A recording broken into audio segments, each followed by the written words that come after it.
Hola, buenos días.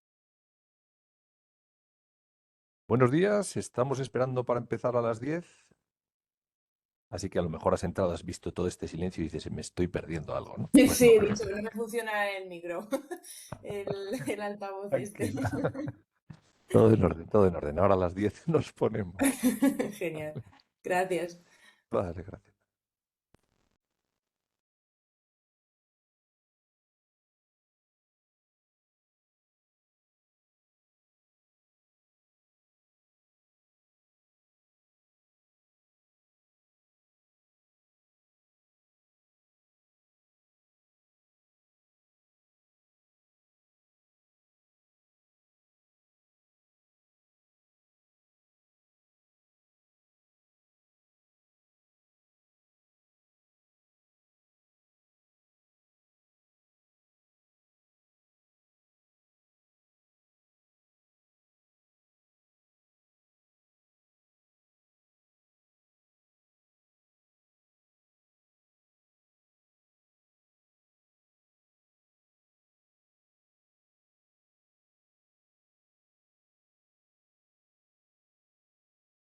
Bueno, pues muy buenos días. Aquí el reloj dice que son las 10.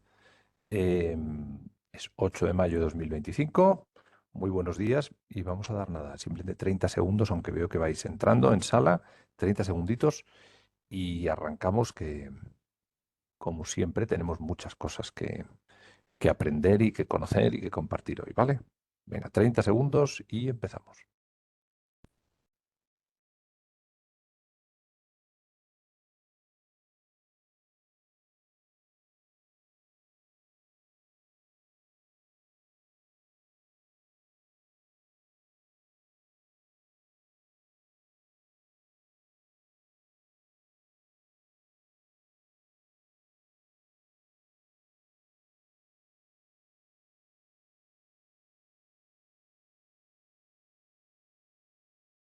Venga, pues ya hemos dejado no 30, sino casi un minuto. Y si os parece, yo creo que vamos a ponernos en marcha. A quienes vais entrando, muy buenos días. A quienes no he saludado. Y voy a empezar por el principio, que es por compartir la presentación.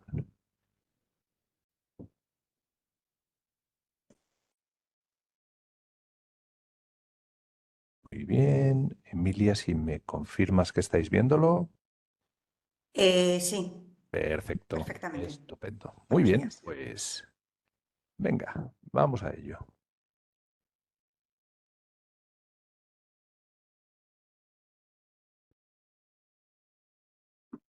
A ver que se me vuelve loco. Bien, ahora sí que empiezo por el principio. Muy bien, bueno, pues buenos días. El equipo de IHR que hoy os acompañamos en esta sesión en concreto somos Emilia Vázquez, que es quien se responsabiliza de sala, eh, y servidor, que soy Antonio de Juan, que estaré un poco controlando el tiempo, haciendo esta breve introducción, controlando temas de tiempos, etcétera. Así que muy buenos días y bienvenidos en este jueves 8 de mayo. Pequeños y rápidos consejos básicos iniciales que algunos ya conocéis porque habéis entrado en anteriores sesiones de este seminario, pero que otros no. Así que lo haré muy rápido. Lo primero, para futuras sesiones, por favor, recordad entrar con un nombre que nos permita identificaros dentro de la lista de inscritos para poder pasar la documentación generada, porque a veces hay dos Marías y ponen María y un nickname o lo que sea y no sabemos cuál de ellas es y nos podremos mandar la documentación generada. Así que necesitamos que sea algo tipo nombre y apellidos o nombre y empresa que nos permita identificaros en la lista de inscritos, ¿vale? Por supuesto, como siempre, participad sin problema y hacedlo planteando vuestras preguntas durante toda la sesión a través del chat. Yo estaré pendiente de ese chat, ya les he avisado a las expertas de que ellas no tienen que estar pendientes y si os parece coordinaremos y tocaremos dando un turno para esas preguntas a través también de micro si alguien quiere abrirlo en los últimos minutos de la sesión, ¿vale? En unos últimos minutos tendremos oportunidad para tratar esas preguntas, pero podéis ir planteándolas, sobre todo si veis alguna cosa que queréis aclarar y en ese momento también podremos para las expertas para pedir aclaración, ¿de acuerdo? A través del chat, como digo, es donde tenéis que plantearlo y el chat funciona estupendamente. Por eso mismo le pido a mi compañera Emilia que comparta, y lo está compartiendo ahora, el cuestionario de valoración, ¿de acuerdo? Como ejemplo, que es una herramienta extraordinariamente útil y extraordinariamente sencilla que os pedimos que completéis antes de abandonar sala, ¿vale? Además de esto, habrá toda una serie de recursos accesibles, además de la presentación experta que nos harán las compañeras de MS hoy, que estarán accesibles tras la sesión al acabar el bloque concreto, este bloque de sesiones dentro del seminario de iniciación. Cuestión que se me ha olvidado comentar es que estamos grabando esta sesión. No se graba efectos de difusión, solo se graba efectos bueno, control de temas de calidad y resolución de incidencias puntuales. Lo digo para que lo sepáis y por si alguien tiene algún problema que nos lo indique. ¿De acuerdo? Bueno, pues dicho esto y en línea con lo que os estaba comentando, el cuestionario de valoración es muy importante que por favor nos lo completéis. Es muy sencillo, son 5 clics y es solo para mejorar la utilidad para las personas participantes. Con lo cual, por favor, hacedlo. Ya veis que es un cuestionario rapidísimo. Ahí está el cuestionario entero, es en formato Google Form, es anónimo y, bueno, pues como os digo, es muy, muy fácil y muy rápido. Antes de abandonar sala, lo completáis que ya está en el chat, ¿de acuerdo? En cuanto a esos documentos o ejemplos de recursos adicionales que habrá disponibles conectados con el tema de hoy, que como sabéis son las visados y autorizaciones migratorias para movimientos fuera de España, para movimientos outbound, pues a modo de ejemplo os comparto, por ejemplo, este networking, esta consulta sobre enviar estudiantes españoles a otros países para prácticas remuneradas, que tenía ahí, pues bueno, pues una empresa que planteaba una duda para mandar gente a México, a Dominicana y a Jamaica, becarios y un poco migratoriamente, cómo era, cómo hacía la gente este tipo de movimientos. Y hay toda una serie de respuestas aportadas pues, por empresas en ese sentido, ¿no? Otro era este, por ejemplo, sobre una posible entrada en Costa Rica. Y bueno, pues en ese sentido había también lo mismo, una empresa pidiendo apoyo, bueno, orientación en Costa Rica con todo tipo de temas, incluidos los migratorios, y había pues una serie de comentarios, ¿no?, que están ahí. Y finalmente, otro ejemplo de la documentación adicional que os encontraréis, pues por ejemplo, este networking en el que alguien pedía apoyo en la identificación de un proveedor migratorio para asesoramiento y gestiones presenciales en España ante embajadas de otros países, ¿no? Y lo mismo, hay toda una serie de comentarios, en este caso de empresas y de firmas expertas. ¿De acuerdo? Bueno, pues dicho esto, em, vamos con parte de objetivos. El objetivo del seminario, ya sabéis, es un seminario de iniciación. Por tanto, la idea es que podáis adquirir o actualizar conocimiento práctico sobre conceptos fundamentales relacionados, en este caso, con la gestión de la movilidad internacional. Aquí hay dos patas fundamentales. Estamos hablando de conceptos fundamentales o esenciales, es decir, es un seminario de iniciación, pero eso no quiere decir, segunda pata, que no sea conocimiento práctico. Es decir, nos vamos a ideas esenciales, pero las tratamos desde una perspectiva práctica, porque ese es el objetivo, que esto resulte útil e inmediatamente aplicable, nada más abandonar la sala del webinar. ¿De acuerdo? Bueno, dicho esto, más cositas. Este seminario, como sabéis, está compuesto de 4 bloques y estamos ya en el tercer bloque, que es precisamente el bloque que se enfoca en movimientos y trabajo internacional fuera de España, lo que llamamos movimientos outbound, ¿de acuerdo? En ese sentido, lo primero que quiero es dar las gracias también a los patrocinadores, que son Cigna Healthcare y MS, Employee Mobility Solutions. En el primer caso, Cigna es una aseguradora especializada en seguros médicos de cobertura internacional y en su nombre Aurelio San Román, que está ahí. Aurelio, no sé si quieres decir buenos días.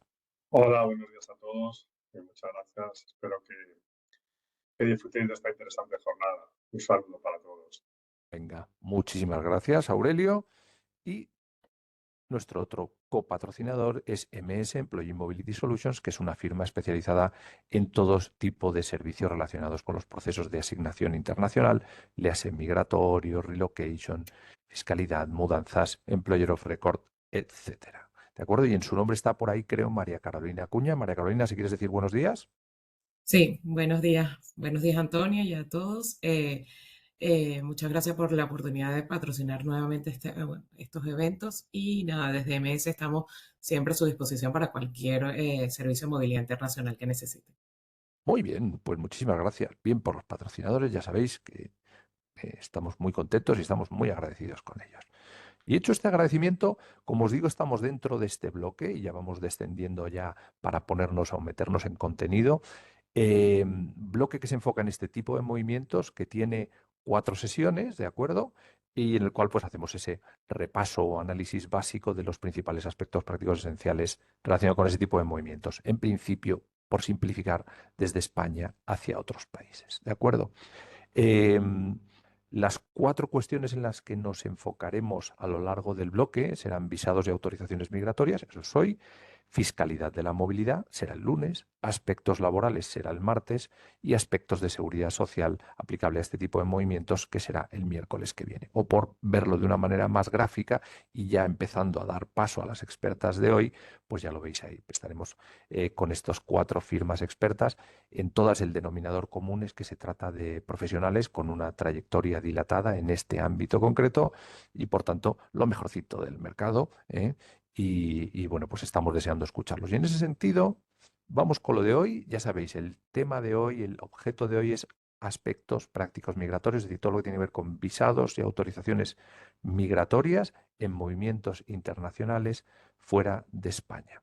Y en ese sentido, les quiero dar un agradecimiento primero y esencial por compartir su conocimiento y acompañarnos esta mañana a Daniela Rodil, que es Global Mobility Manager y responsable regional de inmigración, y a María Eugenia Tovares, Global Mobility Team Leader, ambas en MS y ambas en este momento, y ahí va el súper agradecimiento extra que entenderéis fácilmente, porque están ambas basadas en Argentina y están ahora mismo conectadas con horario local argentino. Es decir, que para ellas son las 5 de la mañana. Es decir, que esto, vamos, es extraordinario y de verdad que no queremos dejarlo pasar para daros las gracias. Gracias a MS por contribuir con este esfuerzo y acercarnos conocimiento desde otras localizaciones, desde otras geografías. Muchísimas gracias, Daniela y María Eugenia. Estamos deseando escucharos. Buenos días, y yo, si os parece, voy a dejar de compartir mi presentación para que ya podáis entrar. Buenos días.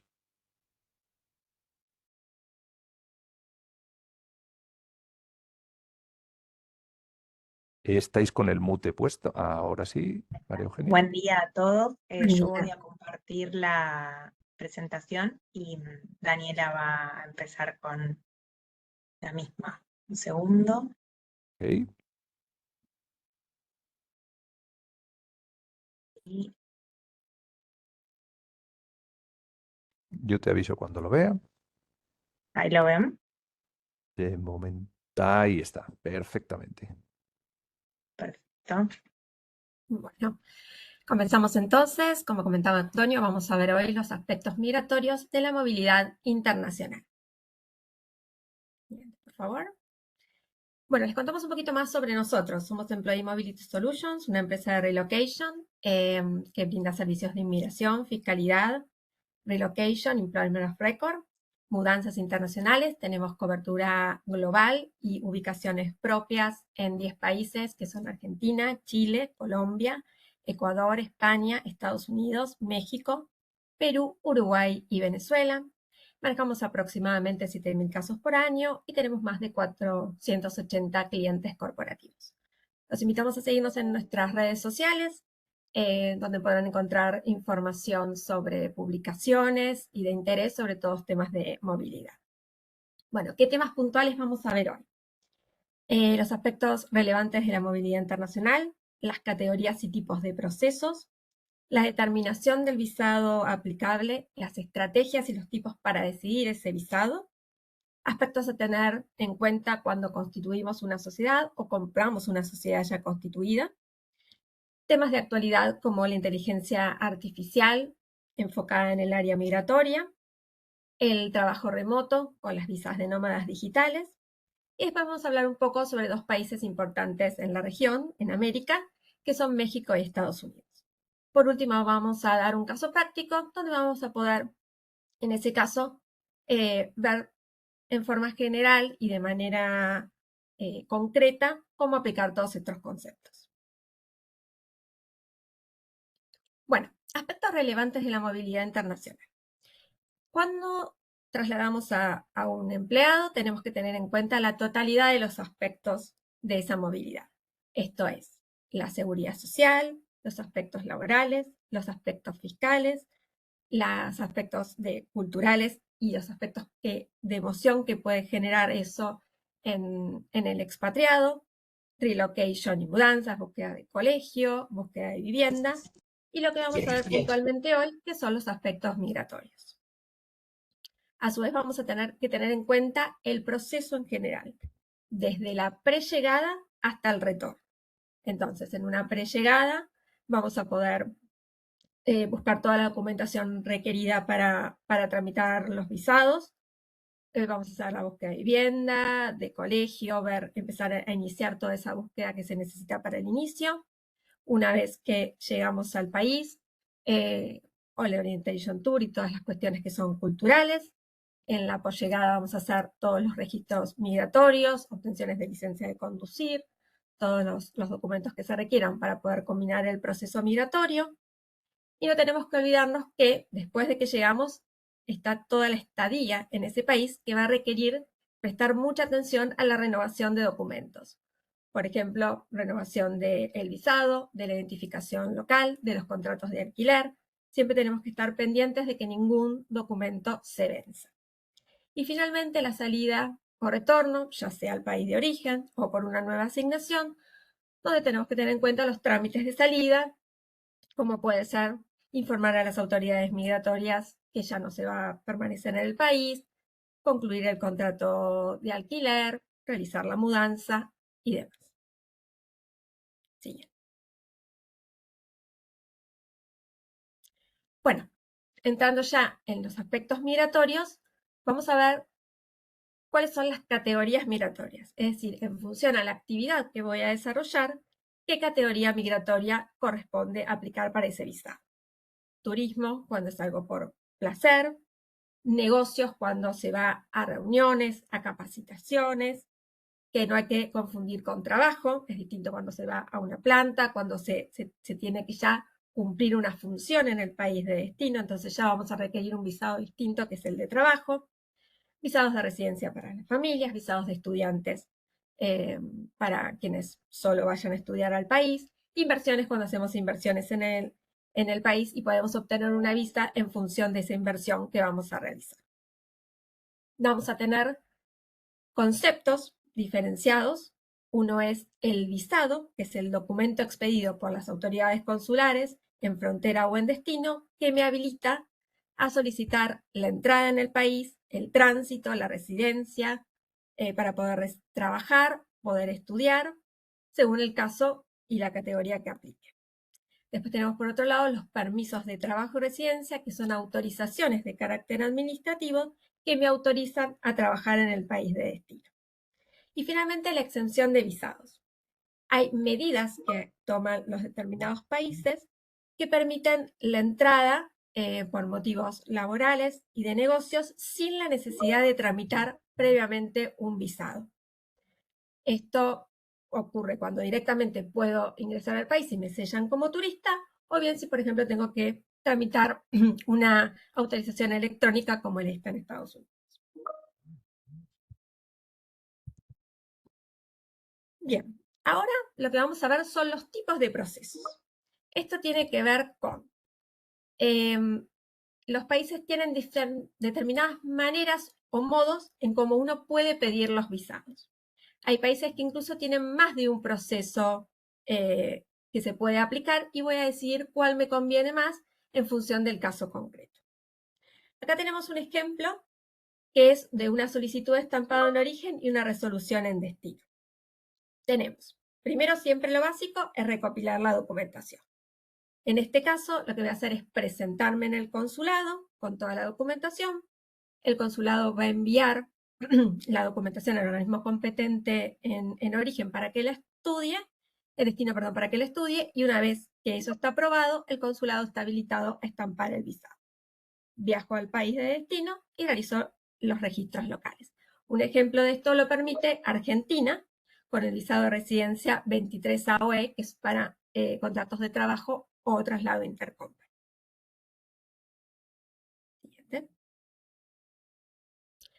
Otra situación podría ser el estampado vía consular en origen. Esto es, primero en el país de destino, pido el permiso de trabajo. Una vez aprobado, puedo presentarme en el consulado para que me emiten el visado, viajo y hago los registros locales. Este tipo de proceso se da, por ejemplo, en la visa de trabajo de residente en Perú, la visa RN02 y 03 en Brasil, o el visado de residente temporal con autorización del Instituto Nacional de Migración en México, que después lo vamos a profundizar un poco más. En frontera, punto de entrada. Esto es cuando directamente me emiten el visado cuando ingreso al país. Esto sucede, por ejemplo, con la visa de negocios on arrival de Tailandia o, por ejemplo, la visa de visitor de Canadá, que se presenta el expediente directamente en frontera y si es requerido, primeramente tengo que tramitar el ETA.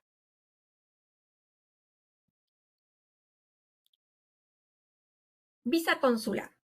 Esto se da cuando directamente tengo la posibilidad de presentar la documentación en el consulado y es el mismo consulado el que resuelve la solicitud. Esto se da mucho en los visados de negocios en general de todos los países. Otro ejemplo es la visa E de Estados Unidos y la visa de solvencia económica de México, que ambas visas las vamos a ver con más detalle después. Otra modalidad es el cambio de estatus en destino. Es decir, yo recaudo los documentos, viajo al país de destino y directamente en destino hago la solicitud ante el organismo competente. Y a su vez después tramito, por ejemplo, la identificación local. Esto se da, por ejemplo, en la visa de trabajador residente en Perú, en la visa M de migrante en Colombia, y tenemos nuevamente el ejemplo de Argentina, que podemos hacerlo vía consular o en destino.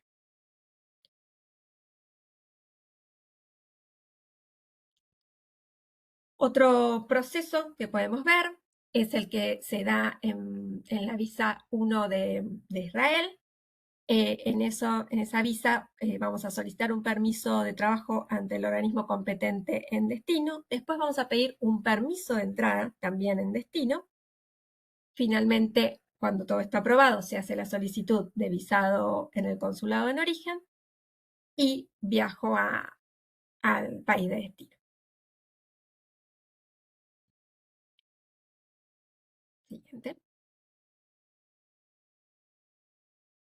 Bueno, lo que vamos a ver ahora son los elementos que determinan el visado aplicable. Esto es, ¿qué temas voy a tener en cuenta al momento de elegir qué visado voy a aplicar? Y para eso vamos a tener en cuenta a la empresa contratante en origen y en destino. ¿Y qué puntos voy a tener en cuenta de esa empresa?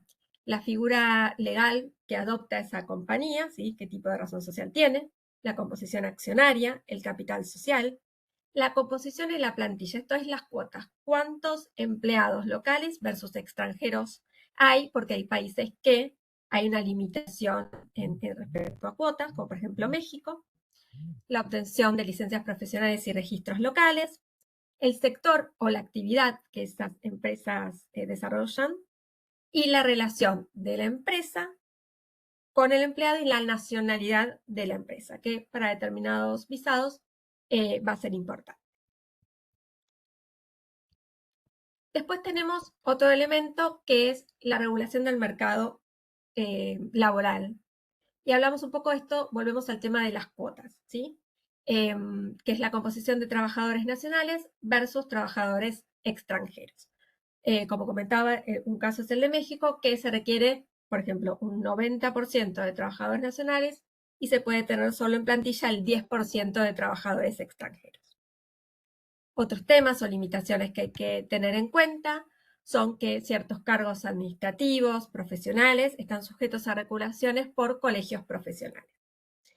Y otro tema también a tener en cuenta en cuanto a limitaciones son, por ejemplo, actividades temporales o trabajos temporales como de agricultura. Y lo fundamental acá a tener en cuenta y que nos va a marcar mucho el tipo de visado son situaciones del empleado. Primero, lo primero que vamos a tener en cuenta es la nacionalidad, porque esto nos va a determinar si podemos aplicar a un convenio que nos facilite la obtención del visado. También va a ser importante para algunas visas la cualificación que tiene, si es profesional, especialista, la antigüedad que tiene en la compañía, cuál es su ubicación dentro del organigrama, la profesión y funciones que va a cumplir, que siempre esté el salario acorde a las regulaciones laborales del país, la salud, porque algunos países piden certificados médicos para controlar enfermedades determinadas, y de quienes no nos podemos olvidar es del grupo familiar, porque no solo tenemos que determinar los elementos que aplican para el visado del principal, sino también para su grupo familiar, que es esencial que pueda trasladarse. Y para esto vamos a tener en cuenta, por ejemplo, si está casado o en pareja de hecho, si el país que lo recibe acepta pareja de hecho, o si hay que buscar una alternativa para el cónyuge. Si tiene dependientes que son mayores de edad, entonces ya no pueden aplicar como dependiente de visado y que también hay que buscar una alternativa. Si se tiene hijos de un matrimonio anterior, si se van a requerir autorizaciones del padre que no viaja, todas circunstancias que van a ser a la elección del visado.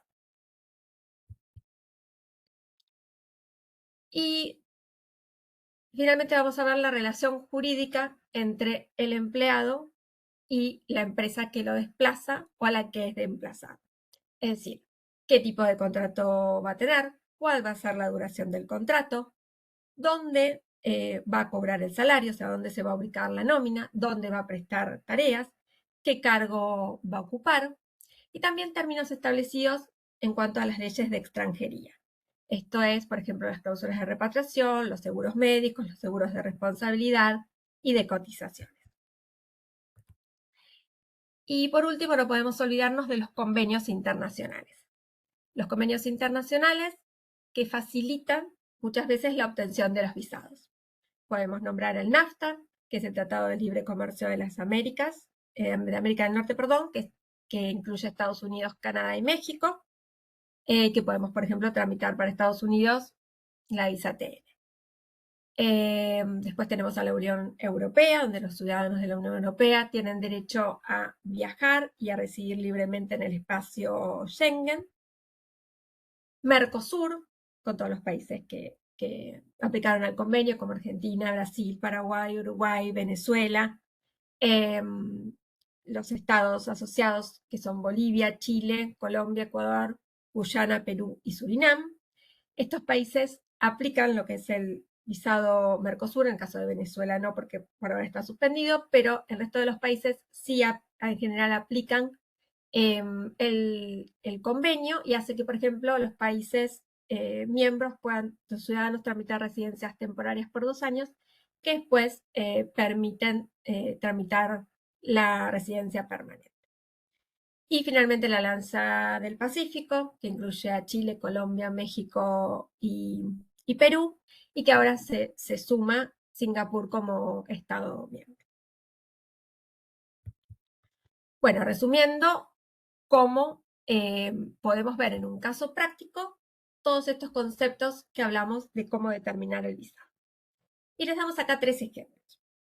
Uno de ellos es un ciudadano español que se traslada a Argentina y vamos a determinar que como va a estar por 2 meses y va a tener una asistencia técnica para una empresa local, los factores que vamos a tener es, ok, es español, no aplica convenio, va a ser una visa de corta duración porque solo va a estar 2 meses, y qué actividad va a desarrollar, técnica. Entonces, ¿qué visado me autoriza a hacer esa actividad? Una autorización transitoria de trabajo válida por 90 días.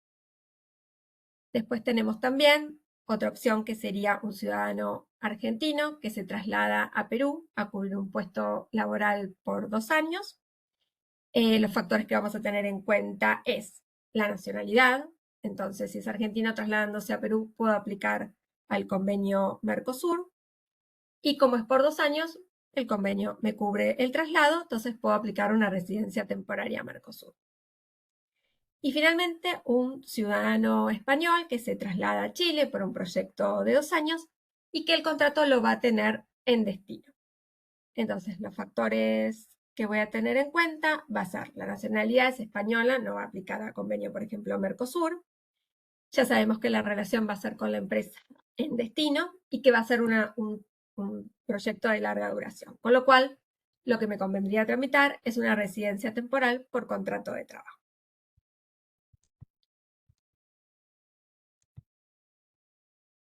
Bien. Vamos a ver ahora qué pasa si no cumplimos con todo esto. Entonces, ahí lo que tenemos son los riesgos y sanciones. Es decir, ¿qué puede pasarle a las personas? La deportación, la expulsión, multas, que no se admitan nuevamente el ingreso, ya sea de manera permanente o temporal, por un determinado tiempo. Y para la empresa también, multas, sanciones administrativas o sanciones penales. Documentación al ingreso, que tenemos que tener en cuenta. Los formularios migratorios y los formularios de aduana tienen un valor legal y hay que completarlos con la información correcta.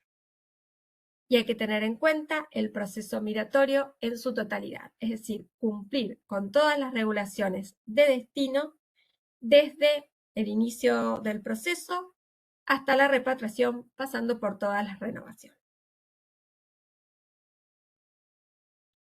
Bien, ahora vamos a hablar un poco de los aspectos migratorios a considerar cuando se constituye una sociedad o se compra una nueva sociedad. Ahí vamos a tener en cuenta aspectos como cantidad de empleados, capital social, nacionalidad de los socios, inversión, organigrama, plan de negocios, localidad, actividad desarrollada. ¿Qué vamos a tener en cuenta en estos casos? Bueno, por ejemplo, vamos a tener en cuenta a los representantes legales y apoderados que vamos a designar y que eso, por ejemplo, van a ser quienes tengan que, por ejemplo, firmar documentación para visados migratorios. Vamos a tener en cuenta que al constituir la sociedad se van a tener que hacer registros laborales y locales y que esos registros pueden demorar tiempo. Esto es no solo que voy entonces a demorar en constituir la sociedad en sí y contratar personal local, sino que también para traslados internacionales voy a tener que tener en cuenta cuánto tiempo me va a llevar todo eso para programar los traslados. Y después también, bueno, voy a tener en cuenta la composición accionaria y el...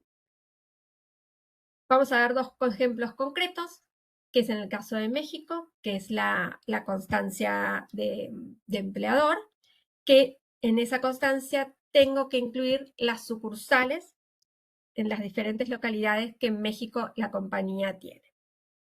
Y otro ejemplo es Estados Unidos, con la blanket, que podría ser, que la vamos a ver después, más ampliamente, pero que si la empresa, esta nueva empresa, hace una blanket, va a ser una estrategia para incorporar mediante la visa L a trabajadores mediante transferencia.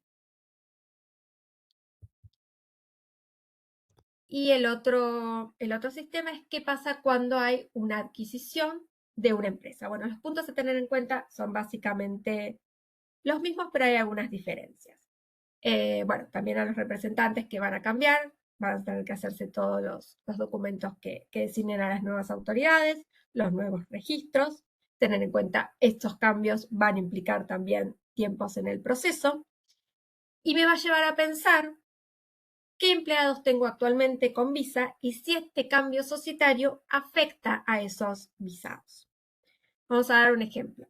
Estados Unidos. Por ejemplo, la empresa tenía capital de España y por eso tenían visados E por el tratado. Si cambia de repente a ser alemana, ya esos visados van a perder su condición. También en Estados Unidos, en el caso de la blanket, al venderse esa empresa ya no va a estar dentro de la blanket que, por ejemplo, ya tenían gestionada, y al abrirse esta nueva empresa va a tener que incluirse en la blanket del grupo esta nueva compañía adquirida para que pueda contratar personal a través de esa compañía. Bueno, y ahora vamos a hablar un poco de temas más actuales, como la inteligencia artificial basada en migratorios. Bueno, primero, ¿qué es la inteligencia artificial? Es una disciplina científica que se ocupa de crear programas informáticos que ejecutan operaciones comparables a las que realiza la mente humana, como el aprendizaje o el razonamiento lógico. Hay dos tipos el programa informático o software y la inteligencia artificial integrada. ¿Cómo aplicamos esto en el área migratoria? ¿Para qué se usa? Bueno, por ejemplo, para mejorar la tramitación de los visados y las tomas de decisiones, para facilitar los controles de frontera, el apoyo en la gestión de visados, el análisis de datos para pronosticar tendencias migratorias, gestionar movimientos fronterizos, la aplicación de plataformas y de visados electrónicos que sistematicen la aplicación. Vemos, por ejemplo, en la Unión Europea el control de fronteras o el análisis de inteligencia de integridad en lo que es Canadá.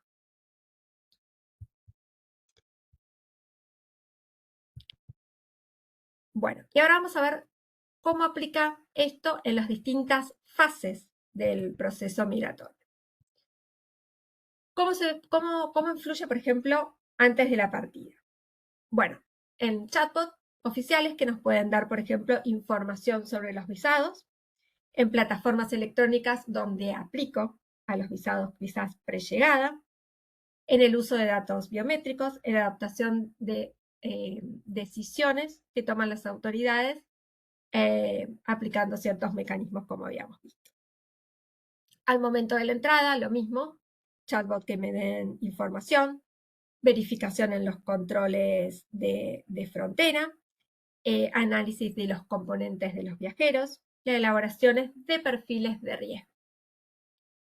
Durante la estancia también la información que sea requerida sobre los procesos migratorios en destino para renovaciones y demás, las plataformas de visado que puedan renovarse en línea, la automatización de las decisiones migratorias y también en el retorno, por ejemplo, el uso de la tarjeta inteligente en el caso de los trabajadores migrantes que retornan al país de origen en el caso de Bangladesh.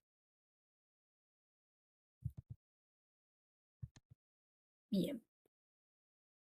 Y finalmente vamos a ver las ventajas y desventajas de la inteligencia artificial. Porque si bien es muy importante para todos los temas que estuvimos viendo y que apoya a los sistemas migratorios, hay cierta preocupación sobre algunos puntos.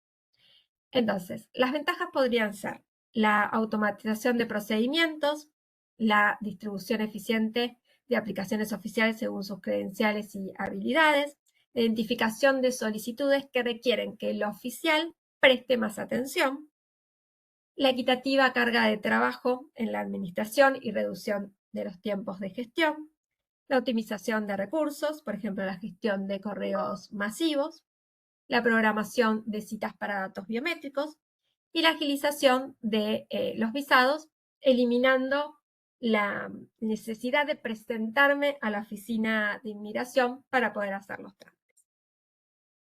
Pero después se ven otros temas que están vinculados y que no crean preocupación y ciertas desventajas, como por ejemplo el riesgo de rechazo de solicitudes debido a errores en el reconocimiento de datos biométricos por parte de los algoritmos, mayores tasas también de error al reconocimiento facial, especialmente en la identificación de personas que puedan tener antecedentes penales, riesgos para la protección de datos y los derechos humanos, riesgo de tratamiento de la información confidencial de los datos personales, de la privacidad y un riesgo de discriminación. Bien. Y vamos a ver ahora el trabajo remoto. Si bien en la pandemia, esto lo estamos viendo todos un poco con el home office, ¿qué pasa cuando esto se traslada al área internacional? Esto es cuando vamos a prestar funciones o servicios para una empresa en el extranjero, desde otro país, mediante sistemas informáticos o de telecomunicaciones. Hay países que tomaron en cuenta esta situación y crearon normativa específica sobre visados de nómadas digitales. Algunos ejemplos de estos son Argentina, Brasil, Colombia, Uruguay, Ecuador.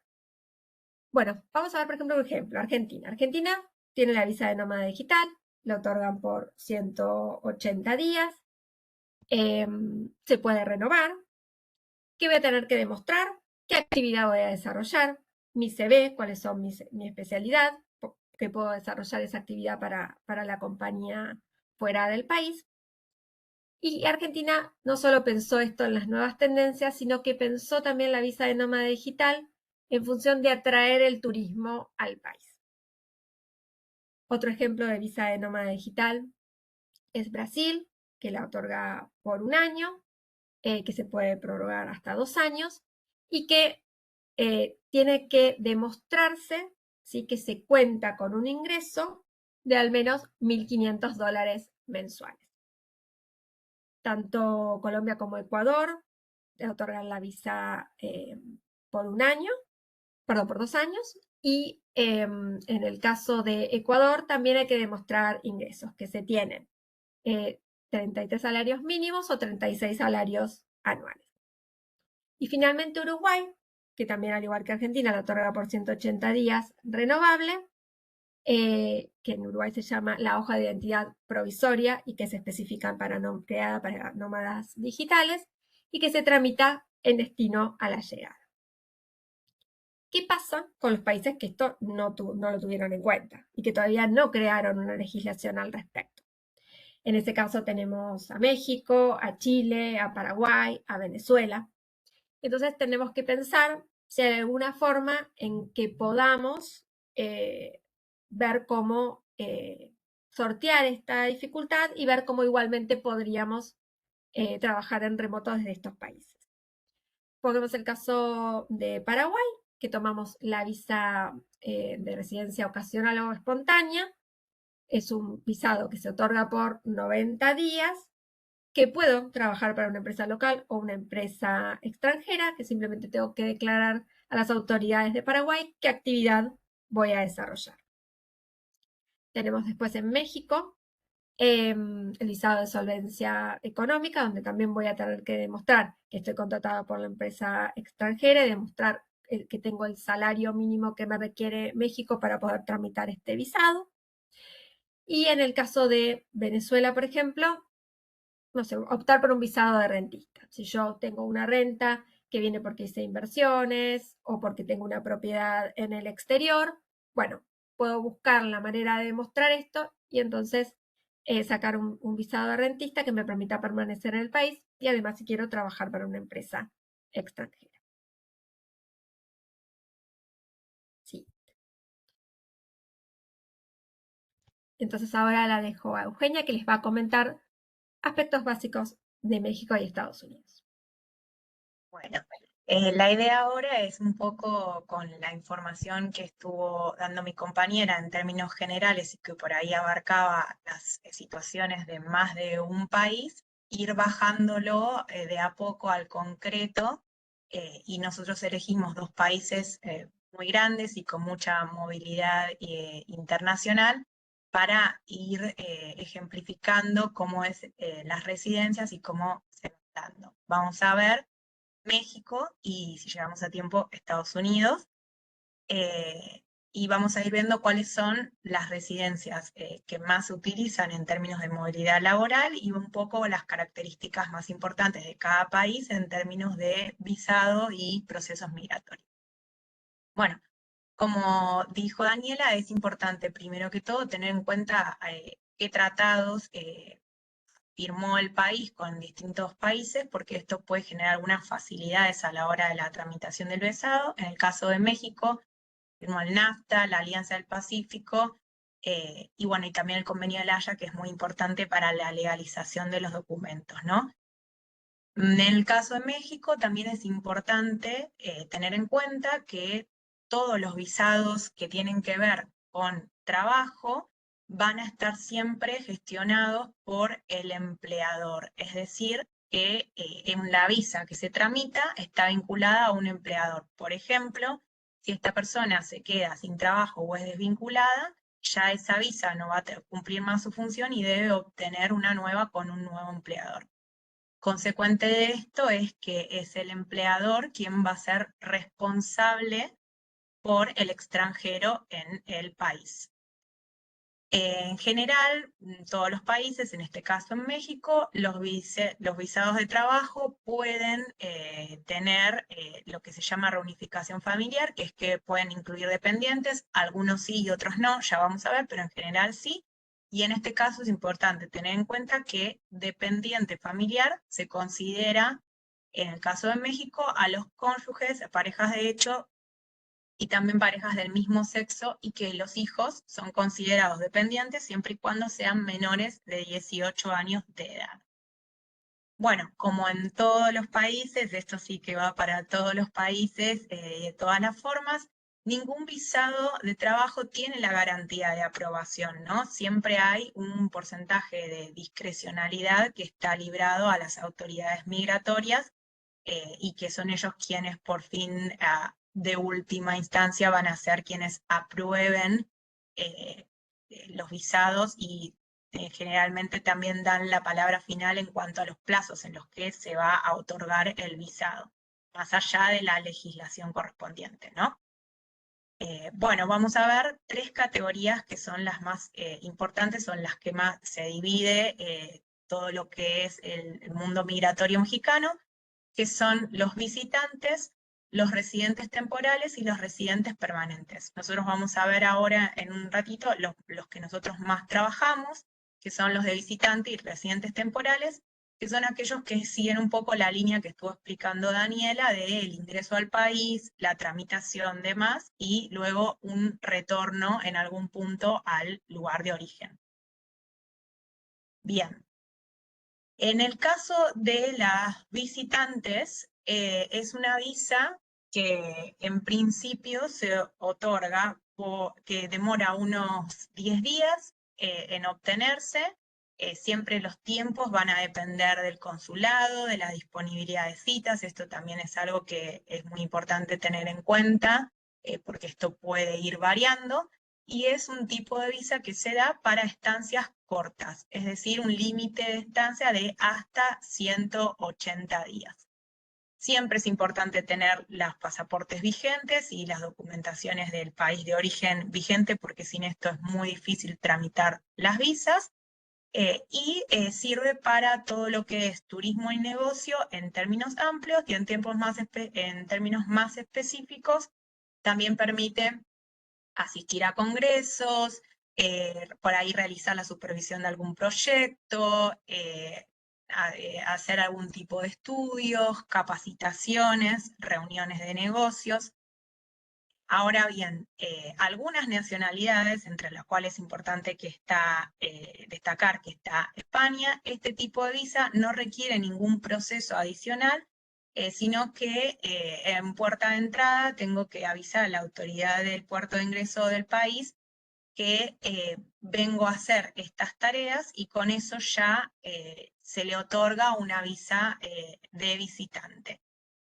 Para los demás países, vemos acá la línea, los demás países, no es solo España, son varios países, pero para aquellos países que no tienen firmado el tratado, para el cual no la requieren obtener la visa con el proceso, aquellos que no lo tienen, vemos acá una línea temporal de cómo debería ser el proceso. Entonces tiene una primera instancia en donde se recopilan los documentos, se genera la cita consular, las autoridades entonces van a analizar la documentación que entregamos, aprueban la visa y con ello se ingresa al país. Bien, solo a tener en cuenta algo que ya dijimos antes, que esto obviamente siempre va a depender de la disponibilidad de citas, que siempre hay que tener en cuenta que se trata de días hábiles cuando hablamos de plazos, y que al final del día es la autoridad migratoria, en este caso la consular, la que va a determinar las fechas de validez del visado. Ahora bien, si la persona que va a ir a trabajar se va a quedar más de 180 días y un plazo que no es mayor de 4 años, va a tener distintas opciones para hacerlo. En el caso en que las personas no sean pagas en México y que su remuneración o sus ingresos sigan estando fuera del país, tenemos la residencia temporal por carta de invitación o por solvencia económica. En el caso de la carta de invitación, se requiere la participación en la obtención de la visa de la empresa mexicana en términos de que va a realizar una invitación al empleado a hacer determinadas tareas y que se traslada de posiblemente el empleador de origen hacia el empleador de destino a hacer una determinada tarea con un plazo específico. En el caso de la residencia temporal por solvencia económica, ya no es necesario que esté incluido en todo lo que es la petición un empleador como tal de México, sino que lo que es importante en la solvencia económica es que la persona que se va a trasladar pueda demostrar que tiene los medios suficientes para sustentar su estadía mientras esté en el país. Esto es una opción, o la opción que comentaba Daniela antes, de la alternativa a los nómades digitales que ofrece México, ¿no? No lo tienen en regulación como tal, pero tienen esta residencia que de tramitarla pueden demostrar este ingreso fuera del país y cómo ellos pueden estar y residir en México. Nuevamente, siempre y cuando sea una estadía que puede ser superior a 180 días y no mayor a 4 años. Más o menos la tramitación es de 2 semanas que demora, y es importante que una vez que la persona entra al país ya con su visa, tramite su ID local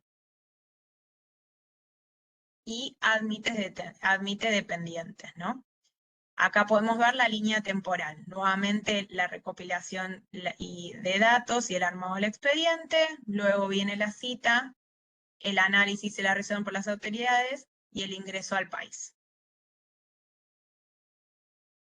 Bien, ahora, ¿qué pasa si yo necesito trasladar un empleado a México y esta persona sí que va a estar en nómina en México y sí que va a ser remunerada en México? Bueno, entonces México tiene esta otra alternativa, que es la residencia temporal con la autorización del Instituto Nacional de Migración.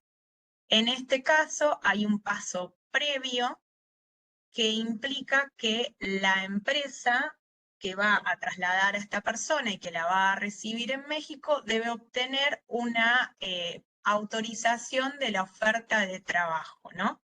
En este caso, la empresa ya tiene una participación un poco más importante de cara a las autoridades porque tiene que mostrar una constancia de empleadores. Esto es demostrar evidencia de que está al día con los impuestos, tiene que también informar la cantidad de sucursales que hay en el país y tiene que poner a disposición esta oferta de trabajo para el empleador y que ésta sea autorizada. Una vez que esto ocurre, se hace la cita en el consulado, vamos a ver acá, se hace la cita en el consulado y se hace la recogida del pasaporte y se ingresa al país. Una vez dentro del país, hay que tramitar el ID local. En este tipo de visas se pueden traer dependientes, tanto cónyuges como hijos, como hablamos antes, y tiene más o menos tiene una duración de 1 año, que se va renovando anualmente hasta llegar a los 4, que es el límite, y la demora aproximada de todo el proceso es de entre 2 y 3 meses. Nuevamente, siempre teniendo en cuenta que estos plazos van a depender de la gestión consular, las demoras que haya con las citas y los plazos que después demore el consulado en devolver los pasaportes y demás. Bien. Esto es un poco México, súper rápido y súper amplio, pero un poco para que se den una idea cómo después esto que decía Daniela, de ir analizando las características, bueno, ¿dónde le voy a pagar? ¿Quién va a ser la nómina? ¿Viene con familia o no viene con familia? Es importante y va ahí cayendo en distintas categorías. Pasamos a Estados Unidos.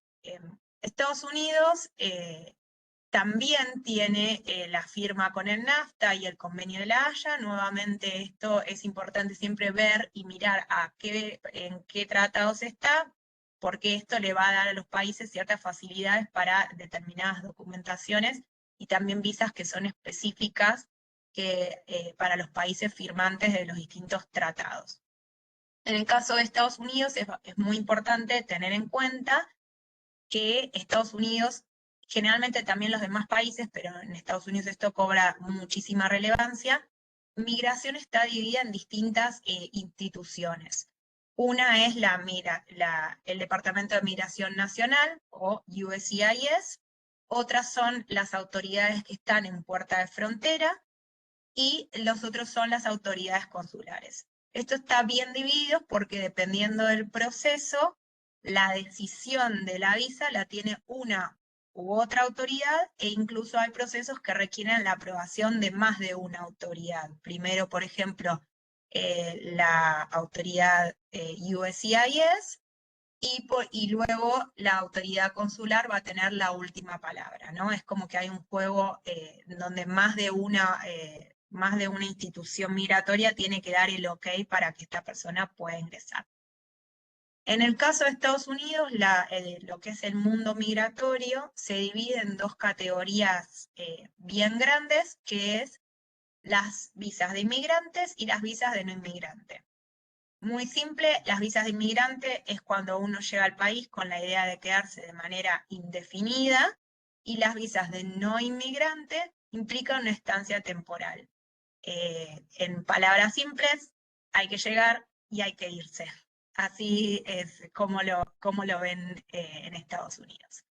Bueno, el tipo de visa siempre va a depender, como en todos los países, del motivo del viaje.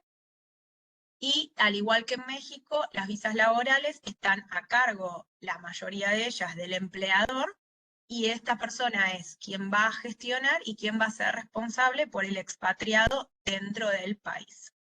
En el caso de Estados Unidos, lo que es dependientes está limitado solo a los cónyuges, los matrimonios, y los menores, que también pueden ser como dependientes, es hasta los 21 años de edad. Nuevamente, la protección va a siempre tener un porcentaje de discrecionalidad por las autoridades, y en el caso de Estados Unidos, más allá de que la visa, tanto la autoridad consular como las autoridades migratorias las pueden dar por determinada cantidad de tiempo, es la persona de la autoridad de puerta de entrada la que va a tener la decisión final de cuánto es el plazo en el que tiene autorizada la estancia en Estados Unidos. Como para hacer un ejemplo, en una visa de negocios te la pueden dar por 2 años, y en la teoría podés estar hasta 180 días, pero si vos entras al país y la persona que está en la puerta de entrada te pregunta a qué viniste y dijiste tengo 15 días de un congreso, puede ser que solo te lo otorguen para que te quedes 15 días y luego a los 15 días tengas que volver, que tengas que salir del país. Bueno, como en todos los países también, exceder estos tiempos autorizados puede tener algunas sanciones. Realmente es importante porque en el caso de Estados Unidos, cuando uno se excede, luego no puede regresar y a veces llega a ser hasta 10 años sin poder volver a Estados Unidos. Entonces es importante cumplir con estos plazos. Y la otra situación destacable que tiene Estados Unidos es que cuenta con un programa de Waiver Program, que es importante tener en cuenta porque esto aplica a los ciudadanos españoles, que es un permiso de trabajo que les permite, un permiso de ingreso que les permite ingresar a Estados Unidos, no para trabajar, aclaro, para turismo y para negocios hasta 90 días. Lo que hay que hacer en este caso es una autorización previa al viaje que se hace de forma electrónica, en donde se completa con los datos, preguntan los motivos del viaje, se paga un fee para que la emitan, y con esta autorización electrónica no hace falta obtener una visa como tal para entrar hasta 90 días por turismo y negocio. Bien, Las visas de no inmigrantes, las que dijimos que eran para ingresar al país y como uno ingresa, irse, las más importantes y las que nosotros más tramitamos por pedido de nuestros clientes y por las empresas y demás vinculadas a lo laboral, son las visas B1, las visas L, las visas E. También tenemos visas TN, que son específicas para ciudadanos de Canadá y México, y las visas H1B, que están más enfocadas en las características del profesional que va a entrar y quizás no tanto en el empleador. Para hacer rapidito, vamos a ver, las visas B1 y B2 son las visas de negocio y turismo, B1 es negocio, B2 es turismo, digamos, bastante simple. Las visas de negocio pueden servir para asistir a congresos, para dar prácticas, para entrenar gente, para ir a hacer alguna supervisión, para tener reuniones de negocios, pero esta visa es importante tener en cuenta que tiene algunas excepciones que permiten desarrollar algunas tareas específicas que podrían ser de desarrollo de trabajo, que son tareas técnicas y que están vinculadas a la especialidad del empleado. Estas son las visas in lieu y las visas de Industrial or Commercial Worker. Estos dos tipos de visa admiten, es como una excepción que le hacen a los de negocios, en donde permiten que quien es trasladado realice determinadas tareas en campo de trabajo. Una es la visa in lieu, va vinculada a que hay determinadas tareas que por la especialidad de esa tarea no la puede realizar alguien en el país, en Estados Unidos. Entonces, a raíz de alguna conexión entre la empresa de origen y la empresa de destino, este empleado es trasladado por un plazo que tiene que ser definido y no mayor a 6 meses a realizar esta tarea súper específica, la realiza y se va. Esta es la visa B1 in lieu, que es como una excepción a los negocios. Y la siguiente visa excepción a los negocios que permite desarrollar algún tipo de tarea técnica es la visa B1 de Commercial Worker, que es cuando hay un contrato entre la empresa de origen y la empresa de destino, en la cual por la compraventa de algún tipo de maquinaria o de servicio, este contrato incluye, por ejemplo, la instalación o la reparación o el mantenimiento dentro de una garantía de esas maquinarias, y que por tanto las únicas personas que pueden ir a instalar es la empresa que vendió la maquinaria y va y lo instala en Estados Unidos. Esos empleados que lo instalan están permitidos acceder a esta excepción. Lo más importante de esto es que la persona que va a realizar esta tarea está a cargo del empleado extranjero y no de la empresa estadounidense, y que quien va a pagar y en donde va a estar en nómina siempre es la empresa de origen. Bien, acá tenemos un poco la línea de tiempo como para que tengamos en cuenta. Siempre es importante que en Estados Unidos la recopilación de datos lleva más tiempo porque son muy específicos en cumplir con, miran los contratos hasta la última línea para ver que cumpla con los requisitos. Entonces, bueno, hay que ser bien detallista y trabajar con mucha especialización en si el profesional tiene sus credenciales para poder desarrollar tareas. Es como un poco más largo el proceso en términos de recopilación de datos. Y igual que en México, siempre los tiempos van a depender un poco de cómo están las citas consulares. En el caso de Estados Unidos, siempre se puede pedir una cita consular de emergencia para que adelanten en caso de que no haya disponibilidad cuando nosotros necesitamos que el extranjero viaje. Es una excepción, hay que realmente fundamentar los motivos de la emergencia y queda a discrecionalidad de la autoridad consular otorgarla o no otorgarla. Bien, las visas L. Las visas L son visas de traslado de personal dentro de la empresa. puede ser que traslade un gerente o un ejecutivo, que sería la visa L1A, o puede ser que transfiera personal especializado, que es la visa L1B. Este tipo de visa sí que admite que el pago sea en Estados Unidos y que el empleado sea incorporado a la nómina estadounidense, pero como implica la transferencia intracompany, la manera que ellos tienen de hacer este requisito válido es que el empleado tiene que haber trabajado al menos un año en la empresa de origen dentro de los últimos 3 años para que luego pueda ser trasladado.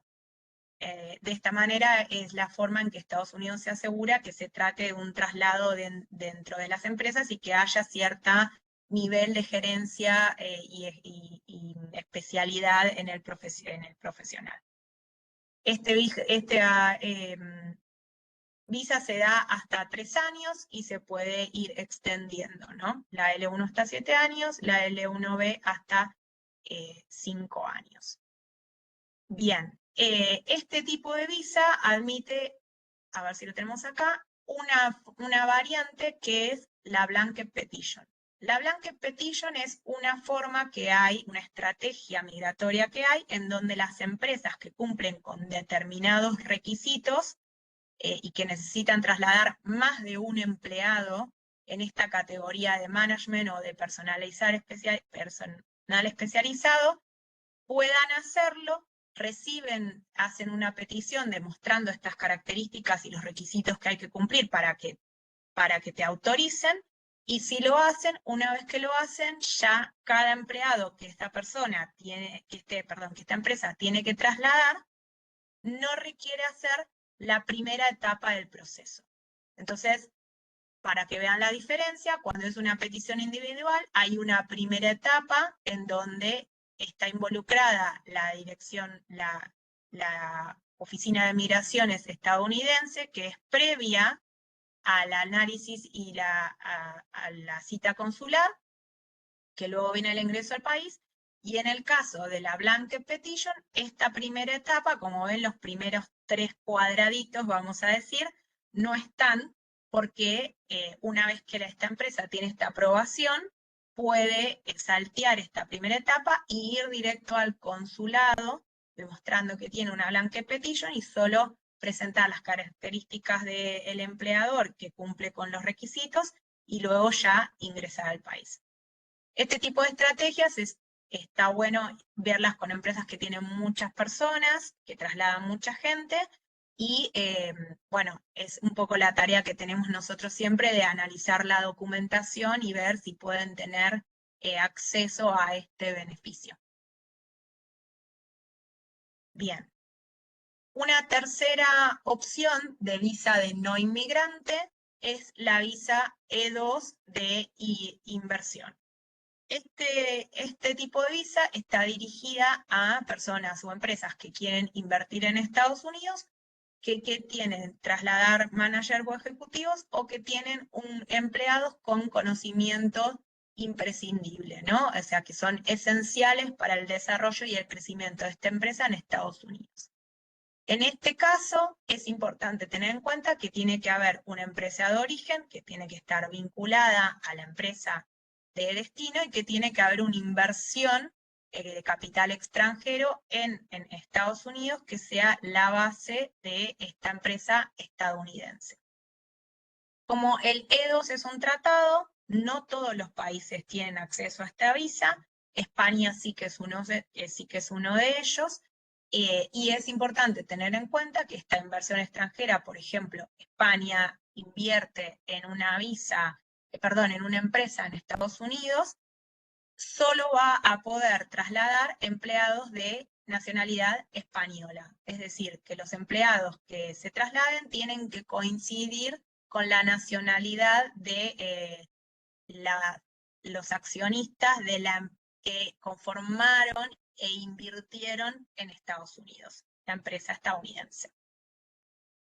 La característica más importante es que a la hora de demostrar esta inversión en Estados Unidos hay que demostrar que es una inversión sustancial y que se trata de una empresa creada en Estados Unidos y que está activa, ¿no? No sirve solo con hacer la creación de la sociedad y luego ya querer trasladar empleados, ¿no? Hay que demostrar que hay una inversión de capital hecha sustancial en Estados Unidos y, por supuesto, luego demostrar a la hora de trasladar empleados que estas personas van a tener un rol de managers o que son empleados con un conocimiento esencial para esta nueva inversión en Estados Unidos o esta nueva empresa.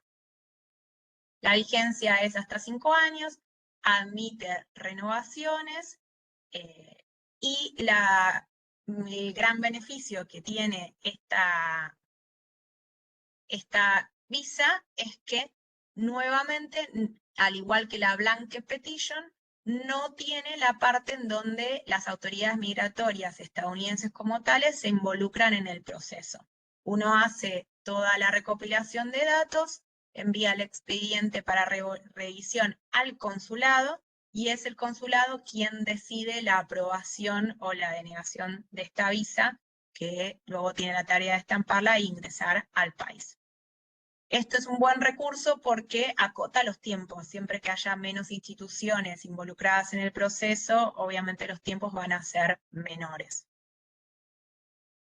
Bien, vamos a los casos prácticos. No sé si te parece, Antonio. Perfecto. Sí, estupendo, porque el caso práctico nos ayudará a entender todo lo que hemos visto y luego dejamos momentos para algunas preguntas.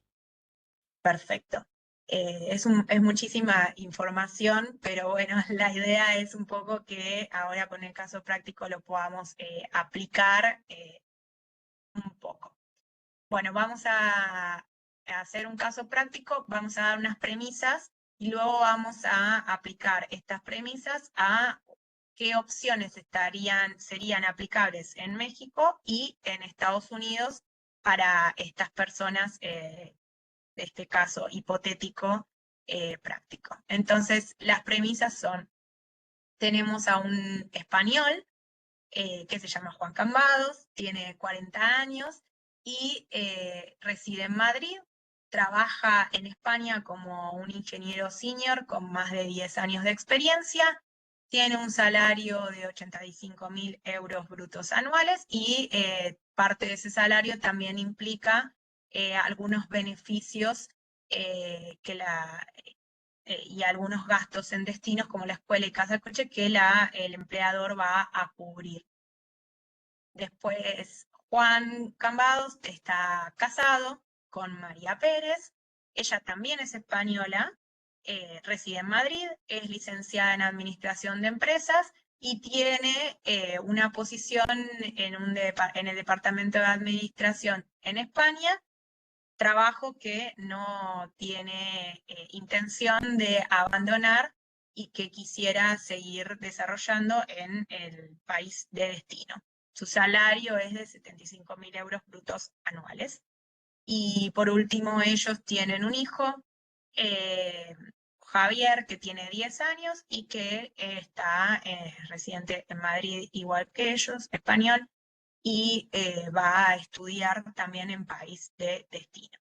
Bien, ¿cómo aplicaría esto en México? Bien, esto es como nosotros distribuimos cuando nos viene una persona y nos dice estas características, ¿no? Entonces nosotros lo que primero les sugerimos o los acompañamos es en un primer viaje de preincorporación para que vayan al país de destino y puedan hacer una especie de exploración también en términos de relocation, ¿no? La escuela, dónde van a ir, dónde van a vivir y demás. Como dijimos que ellos eran españoles, lo primero que podemos ver, según lo conversado, que seguro es mucho lo que dije, pero no necesitan obtener una visa previa porque son españoles, entonces dijimos que en el puerto de ingreso ellos dicen al oficial cuál es el motivo y con eso van a poder ingresar sin necesidad de una visa adicional. Exento de visados, hacen su viaje de preincorporación y luego retornan a España.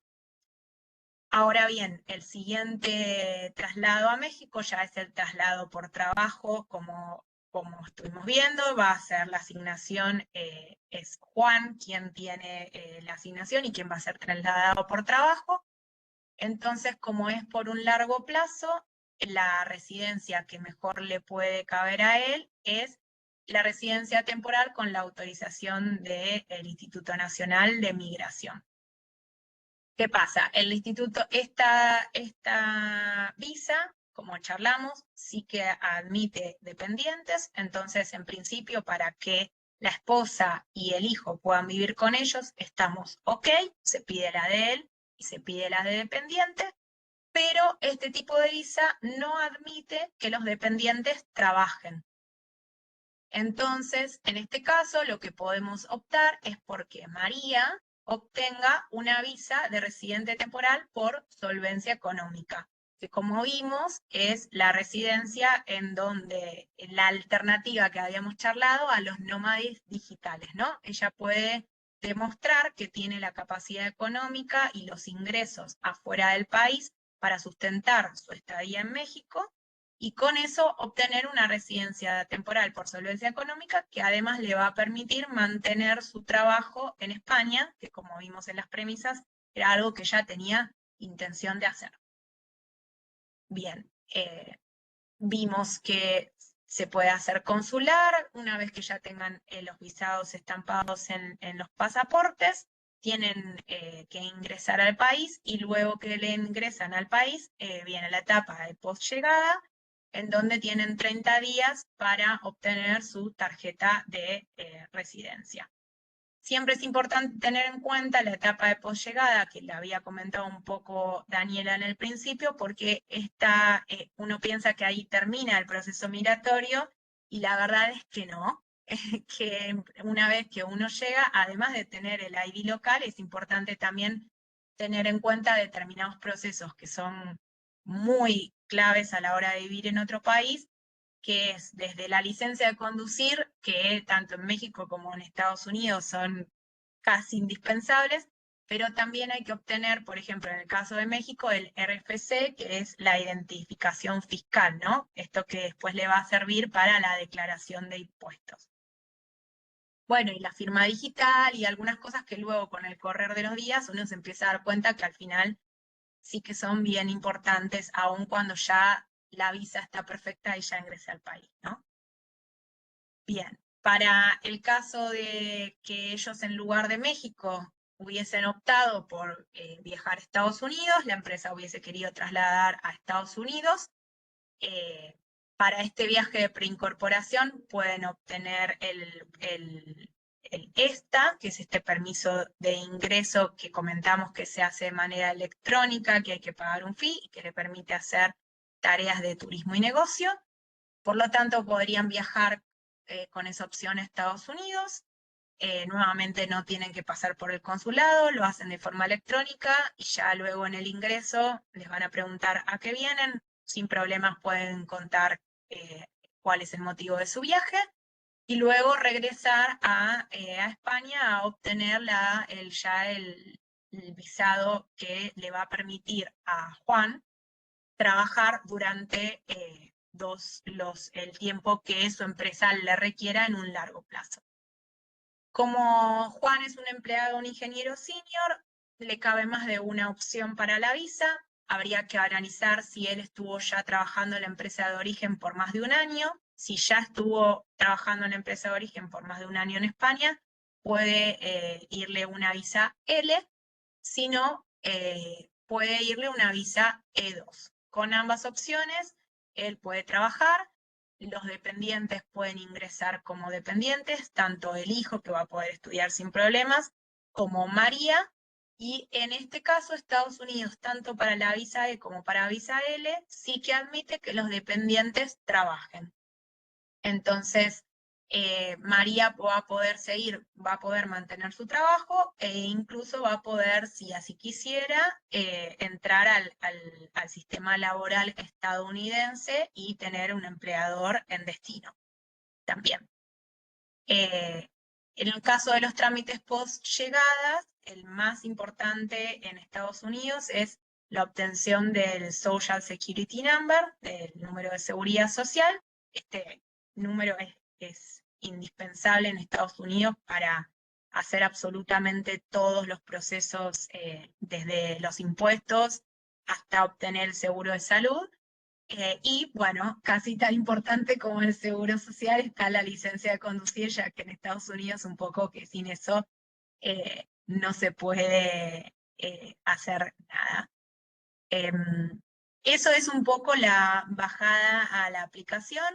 En todos los casos, tanto en México como en Estados Unidos, sería importante que tanto el empleador de Juan tenga en cuenta cuándo necesita esta persona que realmente esté desarrollando las actividades para poder planificar un poco, como vimos, las líneas de tiempo a través de la presentación, los plazos que lleva cada proceso, si es consular, si no, si va a requerir que sea involucrada la autoridad migratoria o no, y la recopilación de datos, que sí que es bien importante ahí, un poco yo le digo el trabajo de artesano, de las credenciales que cuenta cada uno, cuáles son sus características y las características también de la empresa y su capacidad de trasladar personal de un país a otro. Bien, eso es todo. No sé si tienen preguntas o cómo querés ver la parte de las consultas, Antonio. Muy bien, pues ahora es el momento en el que podéis, si queréis, plantear preguntas, si a alguno le ha quedado algo, una duda o aclarado. Yo por mi parte tengo una que vi que nos pasaron previamente, que es, hemos hablado, y de entrada ya os quiero agradecer el esfuerzo de conciliar geografía y conceptos generales, porque de todos los que vamos a ver en concreto en este bloque, es decir, de migratorio, laboral, fiscal y seguridad social, el migratorio es el que viene más influido o influenciado por el elemento geografía. Es decir, realmente todo depende muchísimo, más que en los otros ámbitos, de qué país de origen estamos hablando, de qué país de destino estamos hablando, ¿no? Entonces, es difícil a veces extraer conclusiones generales, por tanto, os agradezco las que habéis planteado y luego haberlo combinado con esa visión de distintas geografías. Entonces, en ese sentido, más allá de los países concretos que nos habéis hablado, por ejemplo, en el caso de la workation o por llevarlo a los nómadas digitales o el trabajar desde donde uno quiera, puesto que este es un fenómeno precisamente que lo que es plenamente deslocalizador, ¿qué conclusiones adoptaríais o qué recomendaciones haríais a las empresas para un poco, si aceptamos este fenómeno en la empresa, cómo tenemos un sistema robusto que nos permita? Porque hoy será el país A, mañana el B, la misma persona cambiará de un país a otro. ¿Qué sistema más o menos robusto para estar medianamente seguros de que cumplimos con los temas migratorios en estos procesos de trabajar desde cualquier parte del mundo a la gente?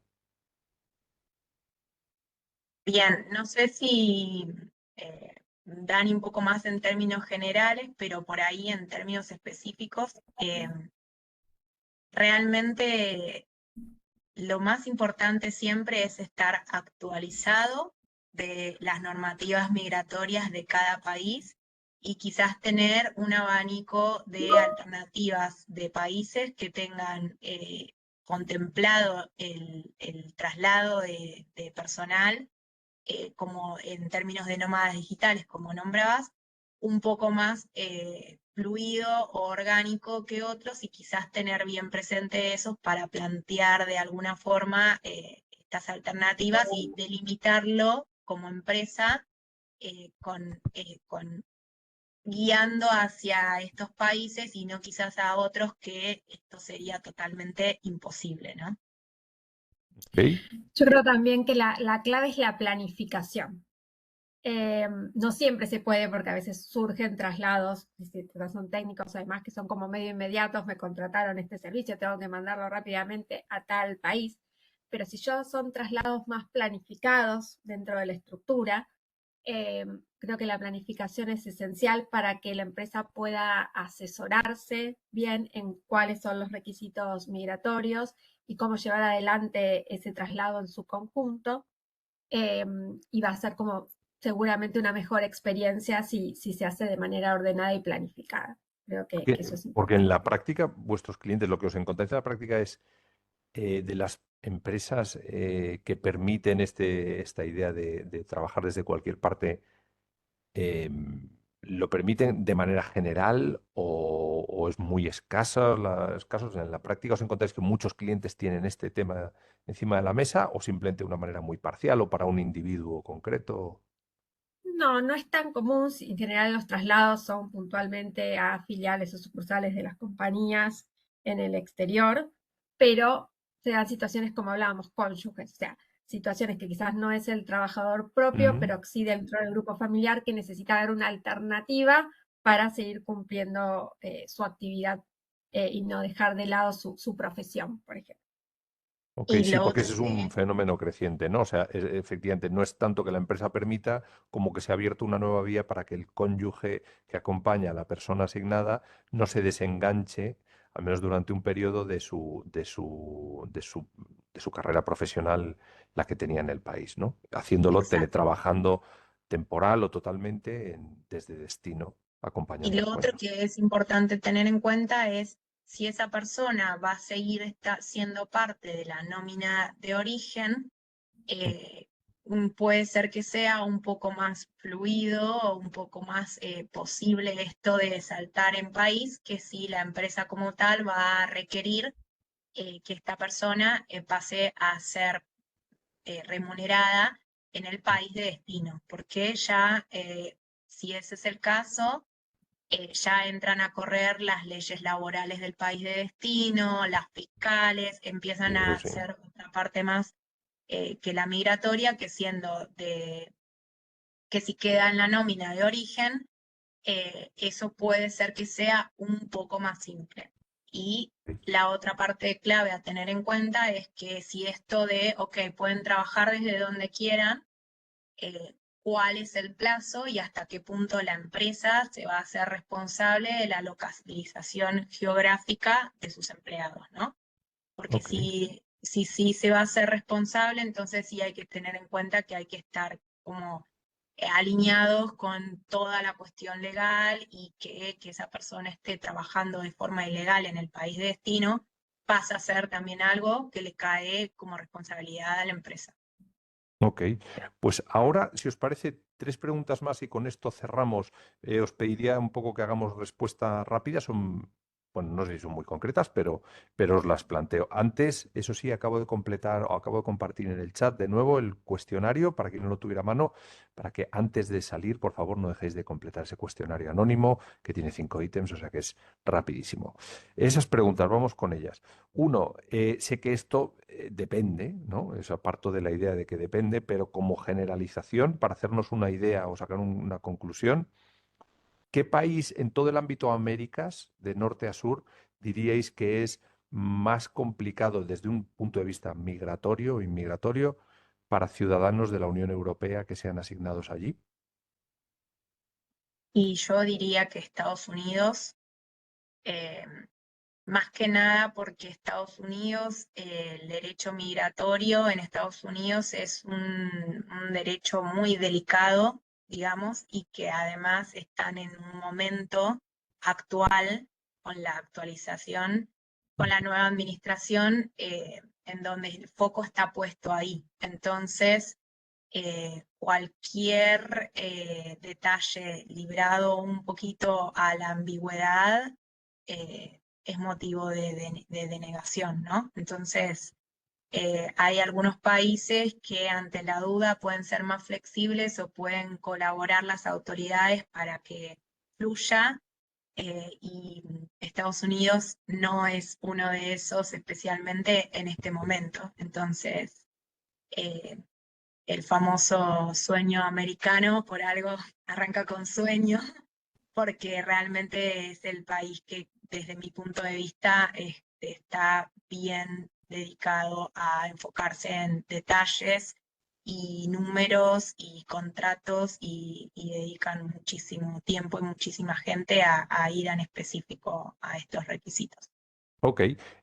Otro ejemplo que os resulta bien cercano, Argentina, pasado un año y medio, no sé si es un año, entre un año y medio de nueva administración, ¿en qué situación está inmigratoriamente? O sea, por decirlo de una manera sencilla, ¿está más o menos igual?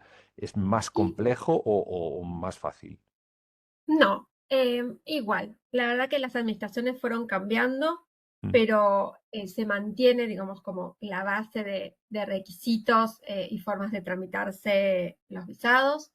No hay un cambio en las autoridades que no admitan. Si uno va con los requisitos y cumple con todo, igual que en la administración anterior, el visado es aprobado. No hay mayores restricciones. Perfecto. Vale, otra, y con esta ya es la última. La figura, desde el punto de vista luego, viéndolo en clave de distintas figuras de movilidad, es decir, el expat en sentido clásico, un local plus, una persona que es contratada pura y duramente local, movimiento short term. ¿Cuál de las figuras diríais que tiene mayor complicación, nos resulta más complicada desde la perspectiva migratoria, de temas de visados y autorizaciones migratorias? ¿Cuál de estas figuras de movilidad suele ser la que os da más quebraderos de cabeza a la hora de obtenerlo? Y entiendo que es una generalización, pero bueno, un poco por sacar una idea general. Bueno, visados de larga duración siempre van a ser más complejos porque requieren más requisitos que los de corta duración. Más documentación como antecedentes penales, documentos que hay que apostillar en origen, entonces siempre van a ser más complejos en general los de larga duración que los de corta duración. Y después la complejidad se va a dar si la empresa tiene sucursal o no en destino, y entonces hay una visa que podamos cuadrar si la empresa no está constituida. Va a depender un poco del caso Y particular. en general, expatriado, es decir, que mantiene relación laboral en origen, siendo de larga duración, y local, persona que pasa totalmente en local, migratoriamente diríais que es más complejo uno u otro. Va a Lo depender que un poco pasa es que va a sí, depender del del país. país. Lo que le quería agregar a Ani es que el desafío que tienen las visas de temporada de corto plazo, como en contraposición a las de largo plazo, es que en general las de corto plazo, el problema con el que nos enfrentamos, o no el problema, sino como el desafío, es que en general las empresas para ese tipo de visados quieren que estén ayer trabajando en el país nuevo, porque son trabajos específicos que vienen a salvar una máquina que se rompió. Entonces, si bien los de larga duración tienen como expatriado una mayor cantidad de requisitos y esto implica más tiempo y más trabajo, los de corta duración generalmente corremos en contra del reloj porque casi siempre es gente que va por 10 días y vuelve a suplir una urgencia. Perfecto. Ahora, en cuanto al expatriado como tal, yo diría que si se quedan en origen es un poco más simple, pero ahí va a depender del país en cuánto acepta y cuántas posibilidades le da a aquellos empleados que se van a quedar en origen, porque en definitiva el país también de recibida busca de alguna forma con la fuerza de trabajo que la persona pertenezca a la economía activa del país de llegada. Entonces, Ok. va a depender de la regulación de cada país, cuán fácil la hagan para quienes siguen estando pagados en origen. Vale, perfecto. Oye, pues muchísimas gracias. Si me vais a perdonar, que yo creo que la gente ya está teniendo, recordad los que estáis teniendo que empezar a salir, porque ya nos hemos pasado tiempo, completar en 2 segunditos el cuestionario, ¿de acuerdo? Y por mi parte, me vais a dejar que para rematar voy a compartir contenido. Y sencillamente, recordaros que, uno, os he puesto el enlace en el chat de nuevo, como habéis visto. Que la presentación experta y los otros recursos que os enseñaba al principio estarán accesibles en la web a través de vuestro usuario y contraseña, que lo haremos al final de cada bloque. Cerraremos, es decir, la próxima semana tenemos 3 sesiones más y de hecho la próxima sesión que tenemos son los aspectos fiscales, de nuevo en movimientos outbound. Y estos los haremos o los veremos de la mano de la firma experta Crow, ¿de acuerdo? Con la compañera Marten Rec. Por mi parte, mientras vais completando el cuestionario, de nuevo darle las gracias a Cigna Healthcare y a Employee Mobility Solutions MS por su patrocinio. Muchísimas gracias en particular a MS, a Daniela y a María Eugenia por el esfuerzo adicional, por la ponencia y por el tema horario. Muchísimas gracias, espero que os hayáis sentido cómodas. Y MS como patrocinador, no sé si queréis despediros en este momento, María Carolina o Nieves, no sé quién está por ahí. Sí, estoy yo, es María Carolina. Muy Bueno, bien. nada, que pasen muy buen día y muchas gracias. Fenomenal. Pues muchísimas gracias y mientras, si os parece, vamos a quedarnos ya, podéis ir saliendo tranquilamente, Daniela y María Eugenia, etcétera, pero nosotros nos quedamos aquí completando el cuestionario mientras la gente va completándolo y si alguien tiene cualquier duda o problema, que nos lo vaya diciendo, ¿de acuerdo? Pero bueno, ya os están dando las gracias a través del chat. Muchas gracias. Gracias a todos. Gracias, gracias. Bye bye. Gracias, María, que he visto que tenías ahí. Interesante, ya realizado el cuestionario. Bien. He dejado el cuestionario hecho, Pablo. Bien también.